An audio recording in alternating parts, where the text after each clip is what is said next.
about the global financial crisis that affected Malaysia's economy, which was held on 2008.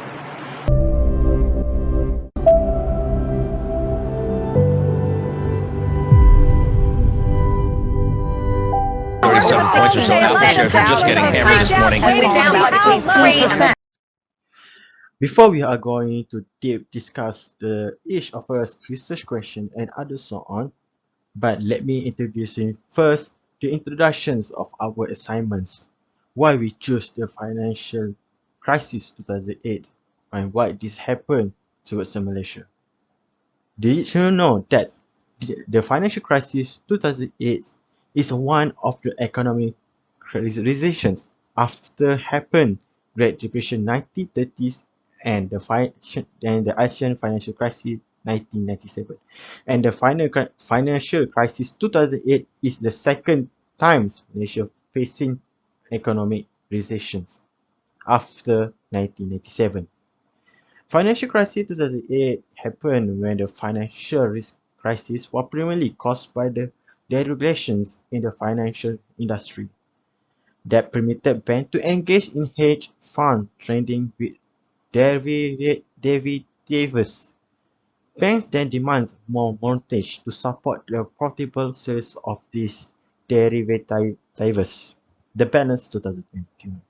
So we can see that that's why and started the financial crisis 2008. And of course, Malaysia does not exclude by this financial crisis. And we're going to learn deep how Malaysia going to overcome, what is the effect and other so on. A part of history in our written assignments and presentations. Hi, good day everyone. I'm Sharmila Devi here. My metric number is 275322. I'm from Group 6. Our group are here to present about the global financial crisis that affected Malaysia's economy, which was held on 2008. In this part, we have configured 5 research questions and I'll be explaining about the first research question.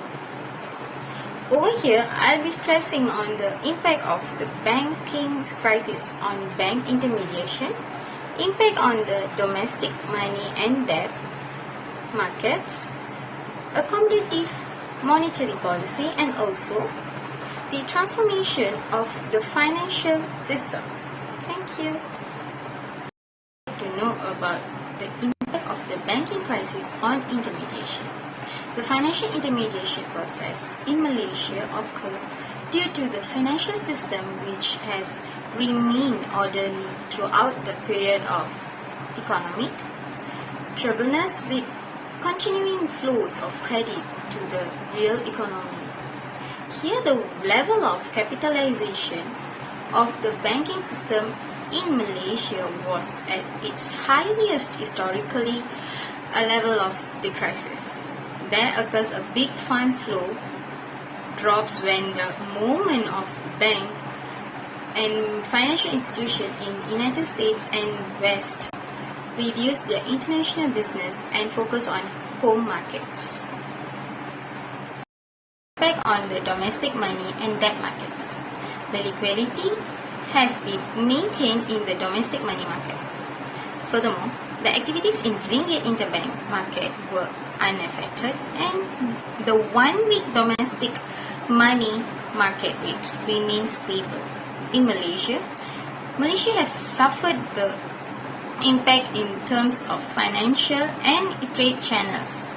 The trade investment body starts to invest a lot, but at the time they did not focus on the crisis, literally pulling the economy down. But the accommodative monetary policy. This aspect measures to enhance access to financing were supported by an accommodative monetary policy, which was principally aimed to reduce the cost of financing and providing support to domestic demand. On November 2008, the statutory reserve requirement was adjusted downwards by 3% points to 1% in order to reduce the intermediation. The policy measures that have been announced by the government do not seem to recognize that the problem is structural and need to a deeper readjustment. List about the transformation of financial system. The significant development of Malaysia's financial service sector over the last decades has swept new financial innovations and services in supporting the economic activity. Apart from intermediating and supporting economic growth, the expansion of the financial sector has also played an instrumental role in generating value-added business, attracting investment and creating employment. Malaysia has consistently adopted a careful and sequenced approach to financial liberalism, supplemented with sufficient safeguards to ensure that the overall financial intermediation function is stable. Thank you. That's all from me. Hi, Assalamualaikum and good day. I would like to say thank you to the previous presenter. First of all, my name is Ibnu Nafis with the matrix number 275661. Will be continue to the part of 2008 global financial crisis effects towards Malaysian economy. So, for my first point is the impact on Malaysian carbon dioxide emission. So basically, Malaysia carbon dioxide emissions are based on coal use and a nearly straight link may be seen. Although the trend of carbon emissions has consistently climbed over the years, the rising share of coal consumption as an energy source in Malaysia has resulted in a drop in the rate of CO2 emission for petroleum and natural gas. The ratio of carbon intensity from the three principal fuel sources, on the other hand, is falling. As a result, despite the impacts of the two financial crises and an increase in the use of coal as a fuel in national production, the quantity of CO2 emissions per US dollar GDP is decreasing. So, for the second part, which is the impact on trade channel, the most concerning decline is in the manufacturing exports that include electronics, electrical machinery and appliances, which account for 40% of Malaysia's export. Total manufactured exports fell 20% quarter on quarter in the fourth quarter of 2008, driven by the semiconductors and electronics. Exports of agricultural and natural resources also declined as commodity prices plummeted during that time. And during the same time frame, palm oil exports fell 32% and crude oil fell 33% quarter on quarter. Malaysia's exports contain a significant proportion of imported intermediate items. As a result, as exports plummeted, imports also fell and by a bigger proportion. So, for the third point is the impact on labour and employment. We can see 8% of manufacturing employees lost their job, and mostly because of the retrenchment of the foreign workers. As the country's unemployment rate climbs, many people have been sent home. The government also has stopped the employment of foreign employees and quadrupled the levies for the employing foreign workers in all areas except constructions, plantation and domestic maids, and provided incentives for hiring local workers. Less workers meaning less productivity that can be contribute to the economic aspects in terms also of the GDP, of our country's GDP. And for the next impact, which is the fourth point, for my part, which is the impact on banking system. The banking system risk-weighted capital ratio RWCR and core capital ratio CCR remain at high levels of 13.1% and 10.6% respectively at the end of 2008. And for the non-performing loans were at a manageable level, but they peaked at 18.5% during the Asian financial crisis, but have subsequently dropped to 2.6% in 2008. With the slowing of domestic economic activity, the country's overall loan applications exhibited a falling trend.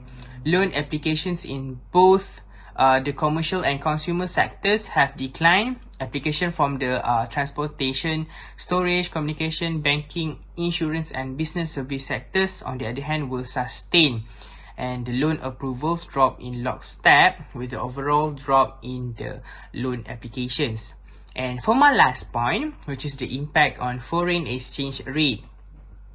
In general, capital outflows decreased the ringgit's value since the beginning of 2009, and the ringgit has lost over 6% of its value versus the US dollar if we compare the ringgit Malaysia towards the US dollar, falling from RM 3.464 to RM 3.6593. The reduction in the value of the ringgit is mostly attributable to a drop in export demand and portfolio capital outflows. The ringgit's devaluation may enhance the country's export performance, lessening the negative impact of the global recession. In contrast, world demand and production capacity play a more important role in determining exports in this group of Asian economies. So that's all from me. I would like to pass to the next presenter. Thank you. Bismillahirrahmanirrahim. Assalamualaikum warahmatullahi wabarakatuh. A very good day to Dr. Rafida and my fellow classmates. My name is Muhammad Aiman Arif bin Rosli, the matrix number 27510. And today our group present about the financial crisis 2008, including Malaysia, and my topic are more focusing about the research objective number 3, which is how did the government of Malaysia respond to the financial crisis 2008. This is a very interesting topic to discuss together and learn together about it. So, let's get in about discuss this topic. So, without wasting our time, the first point of the government response towards the financial crisis 2008 is government Malaysia introduced fiscal policy. Maybe some people say that what is a fiscal policy actually? So today I'm gonna tell to you all, fiscal policy is meaning that the use of government revenue collection and expenditure to influence country economy.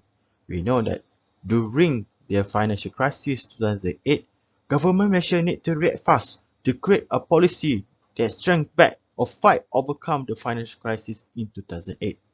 And the main goal is the fiscal policy is about to drive up the domestic demand, stimulate the economy to close up the recession gap, and decrease the employment rate during that time, because we know that how the struggle economy in 2008 financial crisis, not only Malaysia affected, but the whole current world. And the third point is when the government introduced fiscal policy, the fiscal policy has a two package included, and the first package, stimulus package, which is amount 7 billion ringgit, which is equal to 1% of GDP Malaysia during 2008. And the second response by the Malaysian government to overcome the financial crisis 2008 is government Malaysian execute monetary policy. So many people also ask, what is actually monetary policy? The monetary policy is about to create an authority of the country to control the amount of money supplies, the quantity of money available, and the interest rate. Because we know that during that time in financial crisis 2008, the cash flow are uncontrollable. So that's why the government introduced this policy to control enough and planning the cash flow to become more worse in during that time. But need to remember that monetary policy has a two type of aspect, which is expansionary policy and contractionary policy. Expansionary policy is about functions to reduce interest rates during crisis in order to fight down rates of employment. We need to know that during the financial crisis 2008, the employment rate are slightly become higher time to time and become more worried to by many authorities. That's why the government Malaysia introduced this policy. And the contractionary policy is the way to combat inflation by increase the interest rate. The inflation is the one cases that be scared by the government if that happen to their country. And the third point or the response by the government of Malaysia to overcome or facing the financial crisis 2008 is the government try to stabilize of banking system in Malaysia. We need to know that financial stable is the one key element that government want to achieve besides social or politics. Because without a stability of a financial or economy in the country, it can cause us many problems for the countries and can undevelop the countries. So that's why during the financial crisis 2008, Bank Negara Malaysia (BNM) play a very important roles to promote financial stability and ready to take a risk facing financial risks that can happen anytime, especially in financial crisis 2008. So, Malaysia in overcome financial crisis 2008 as to stabilize the banking system in Malaysia has a sufficient capital to recover from the crisis, and Malaysian authorities had limited exposure to foreign bank borrowing. The quality of bank system loans portfolio has shown an improvement and is one of the pieces of evidence about the stability financial banking system in Malaysia. As I am going to continue, the fourth strategy or the fourth response by the government of Malaysia in overcome the financial crisis 2008 is increase government spending to keep economy running. As we know that in fighting or step down the financial crisis 2008, Malaysia government allocate almost 7 billion ringgit in the first stimulus package, which almost 1% of Malaysia growth domestic product (GDP) in 2008. Some people say that if we keep running our money in our own economy, there will be return back and return back. The money will return back to the government.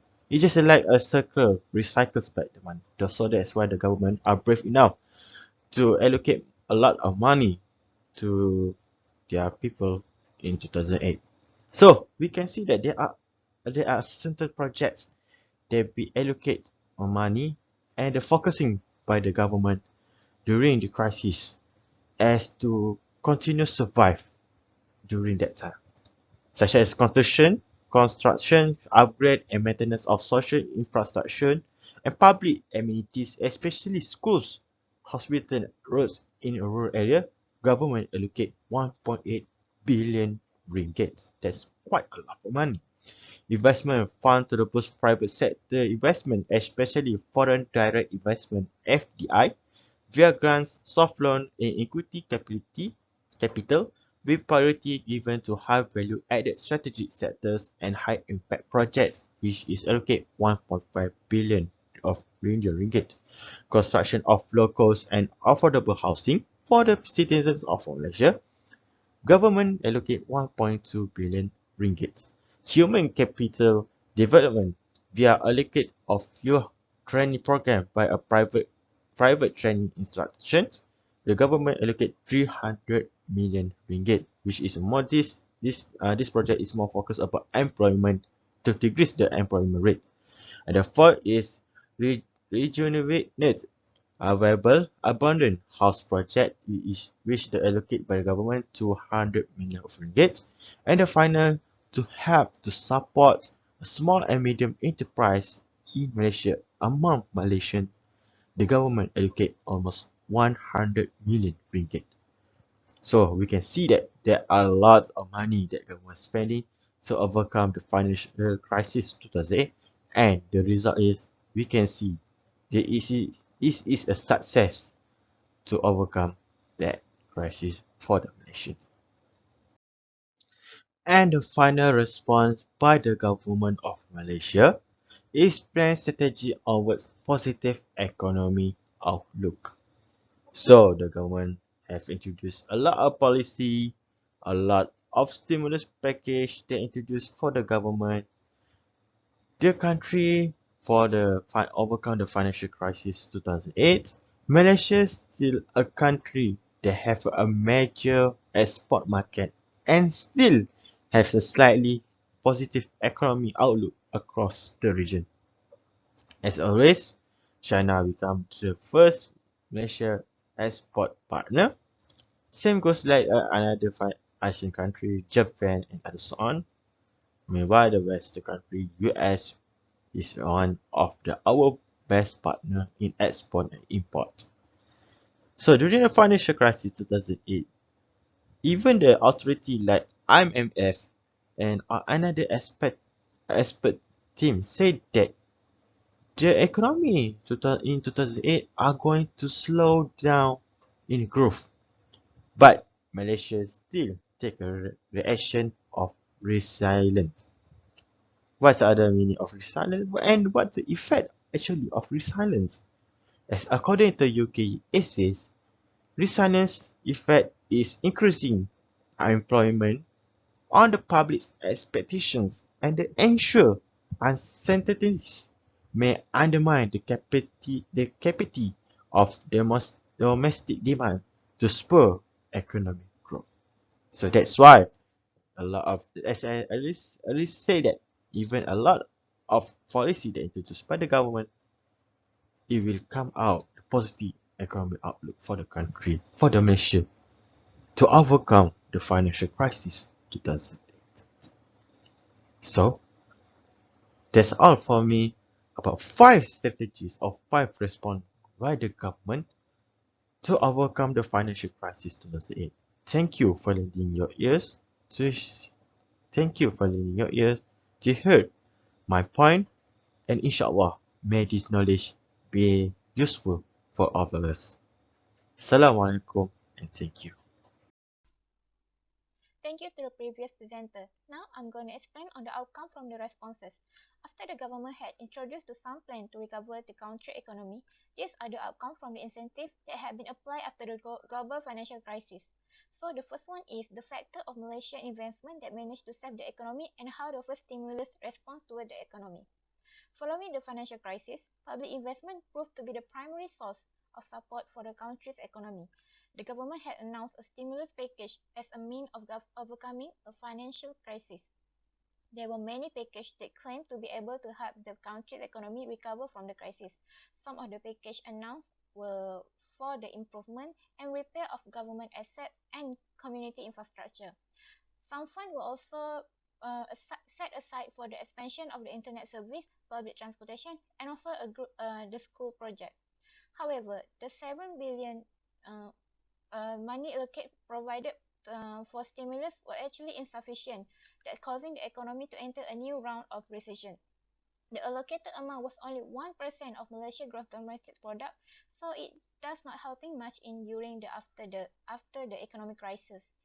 After that, in January 2009, the government once again come up with second stimulus package that are more effective with a big allocation provided. A total of 60 billion ringgit Malaysia was spent to help increasing the economy.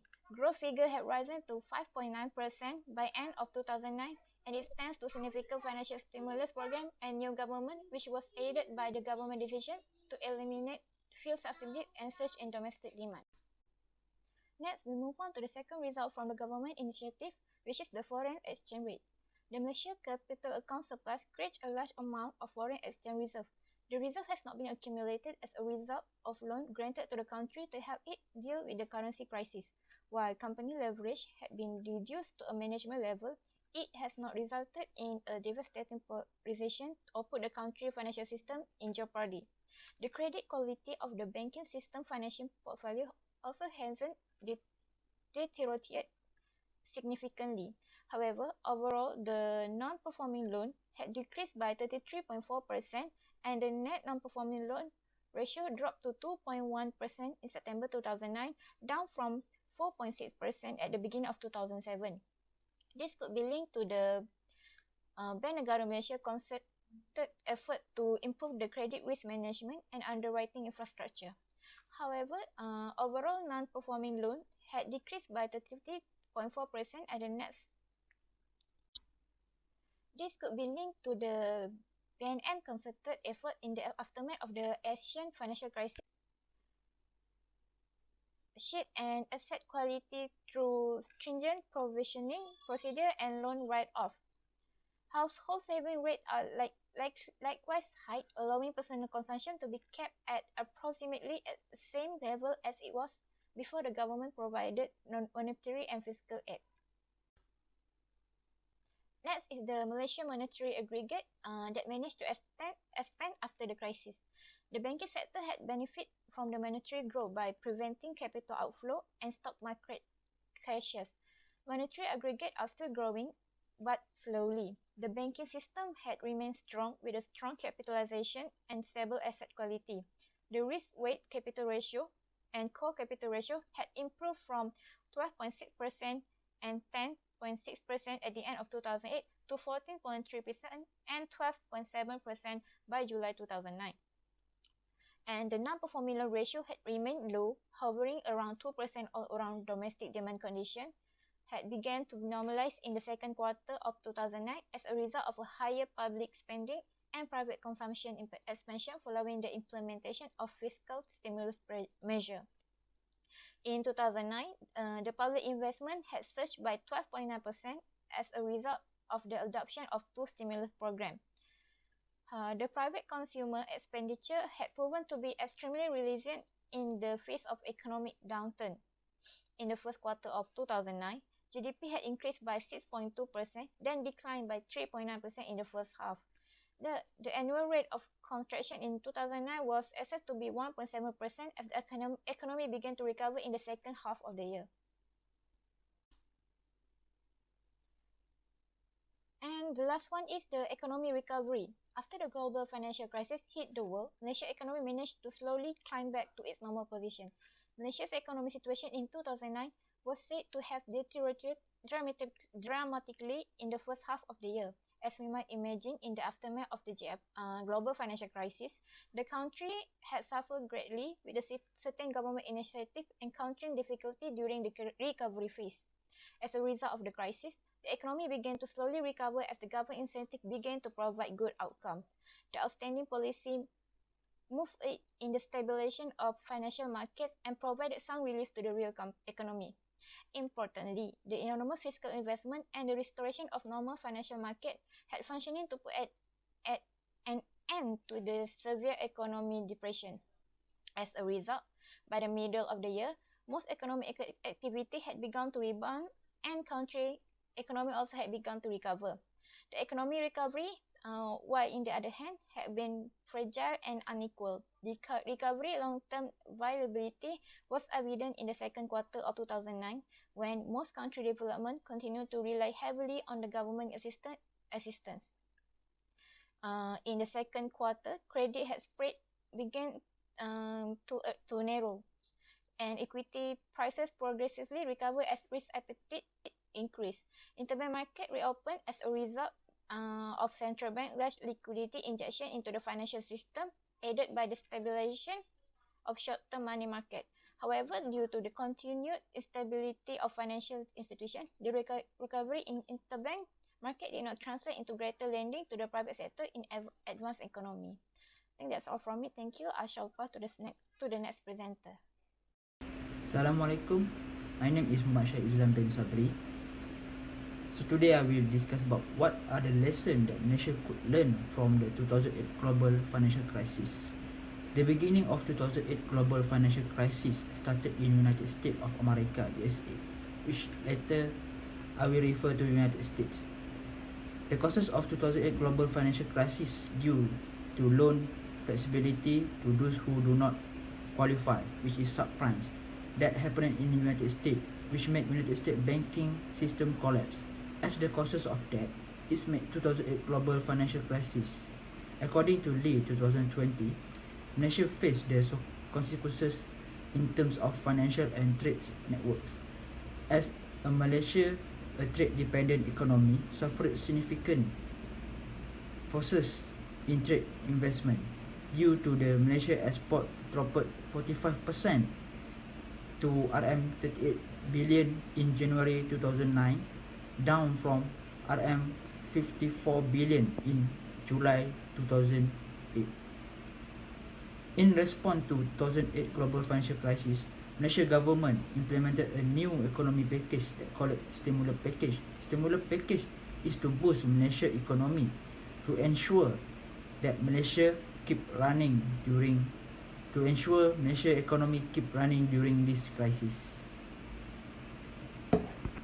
Lee 2020 reported that in 2008 and 2009, the government launched 2 fiscal stimulus programs totaling RM67 billion for nearly 10% of GDP.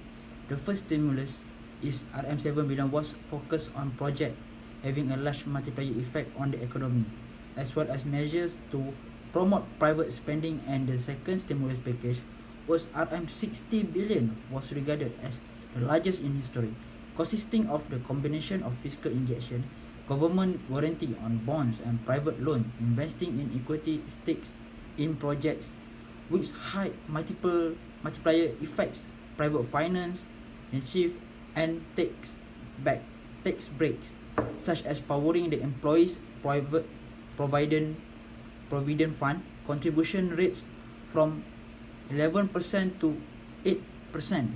In this chapter, I will discuss what are the lessons that Malaysia could learn from the 2008 global financial crisis. As we know, the causes of 2008 global financial crisis due to the banking system give a mortgage loan for those who not qualify, which is subprime loan, and it give impact directly to Malaysia banking system. Malaysia government must make a policy where is the banker must give a loan for who are really qualified. Central Bank, which is Bank Negara Malaysia (BNM), must control domestic bank to ensure the domestic bank give a loan for those who can afford to paying on time by not making a ninja loan, which the banking in United States made, which means is the loaner have no asset, no income, no job, no problem. Malaysia banking should not do that. If the Malaysia government not making a policy such as a loaner must have at least a job, especially for the mortgage loan, no doubt, Malaysia will fall against under financial crisis. Malaysia under Bank Negara Malaysia seems learn from the financial crisis as in 2010, Bank Negara Malaysia implemented a maximum loan to value (LTV) ratio of 70% for the third house finance agreement. Second, Malaysia must ensure the stability on banking system by making a solid regulation for bankers, because banking system is the first wall to facing next financial crisis that could happen. The reason is to ensure the stability in property market, as the causes of 2008 global financial crisis due to the instability in property market. For example, according to Lim and Goh 2012, Bank Negara Malaysia (BNM) should pay greater attention to asset inflation and be prepared to take risky steps in the future to avert or mitigate similar crises. Third, by having right regulation is an important tool to overcome financial crisis. Malaysia should have their own policy how to handle financial crisis, not by fully following the International Monetary Fund (IMF). Malaysia need to strengthen their monetary policy by using their own policy under Bank Negara Malaysia. In monetary policy, Malaysia monetary policy divided into 2 sections: expansionary and contractionary. Expansionary monetary policy entails lowering interest rate during recession to battle unemployment, whereas contractionary monetary policy entails raising interest rate to combat inflation. This is according to UK Assess 2017. Lim and Goh 2012. argues today as many emerging economies suffer asset inflationary pressures as a result of excess liquidity generated by quantitative easing and carry trades. Authorities should be willing to employ a new measure to control their currency and capital flow. As the 2008 global financial crisis not only hit property but also oil price, food price, which the strengthened monetary policy measure can avoid the risk of the inflation and housing bubble. Next, to overcome the financial crisis, Malaysia must ensure the economy keep running. Malaysia learned from past financial crises with directly hit economy, especially for dependent country trade like Malaysia. To survive the crisis, Malaysia need to inject funds to ensure the stability in economy, especially in domestic economy. Malaysia must ensure the domestic economy keep running, as the global financial crisis made Malaysia could not generate income for exporting goods. At least if the domestic economy still running, Malaysia still can avoid the inflation and increasing of unemployment rate. As a result, we can see Malaysia government under stimulus package inject funds to domestic economy, and this method is still used until now. By doing that, Malaysia succeeds to reduce the number of SMEs bankrupt, inflation and unemployment rate. Stimulus package under fiscal economy seems work during 2008 global financial crisis. As the current crisis Malaysia facing, there is no big problem for Malaysia to tackle it. For example, Malaysia used the same fiscal policy to inject funds to face financial crisis that causes due to the COVID-19.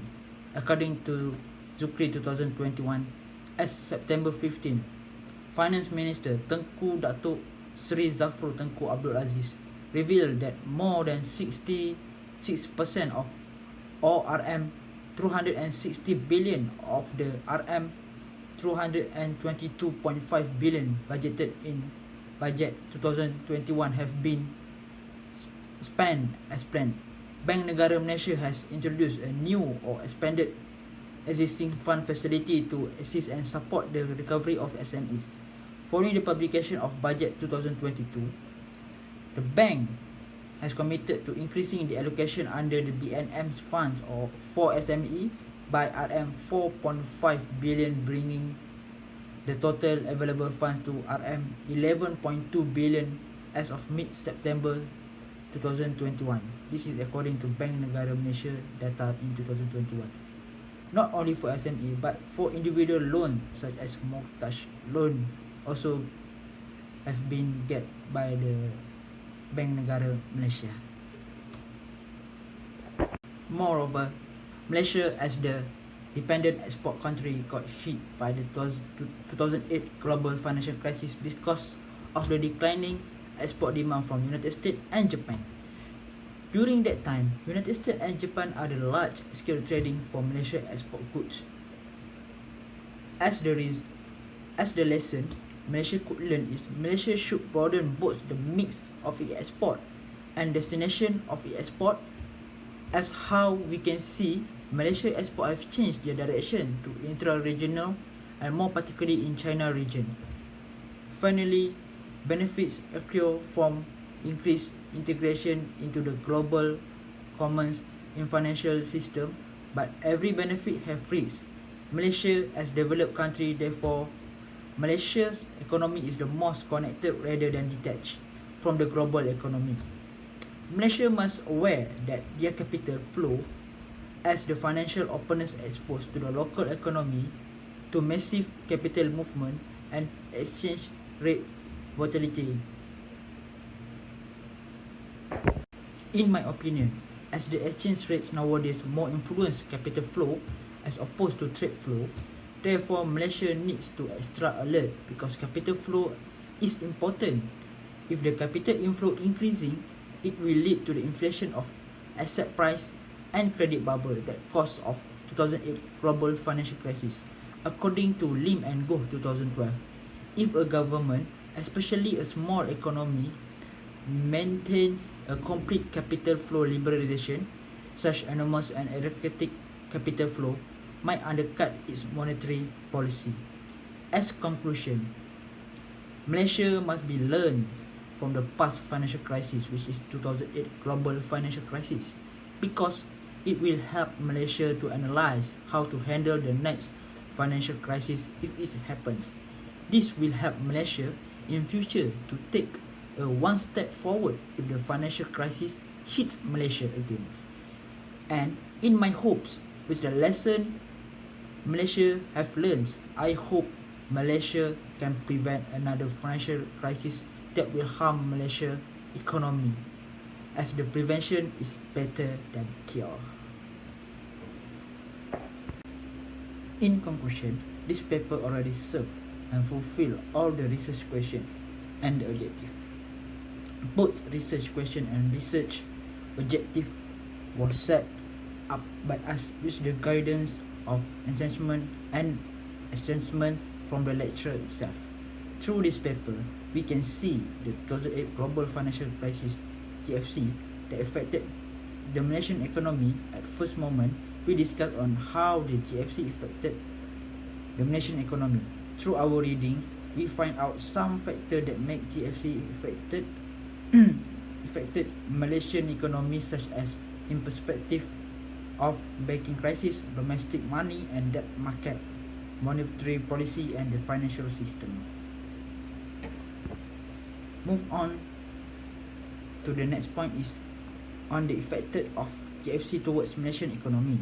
In this point, we find out that the GFC affected Malaysian economy throughout the carbon dioxide emission, trade control, labor, employment, banking system. Labor and employment, banking system, and foreign exchange rate. For our third point, we discuss on the government response towards the GFC by introducing fiscal policy, execute monetary policy, trying to stabilize the banking system and increase government spending to maintain economy. Next, we discuss on the result and outcome from the GFC towards the response on the economy.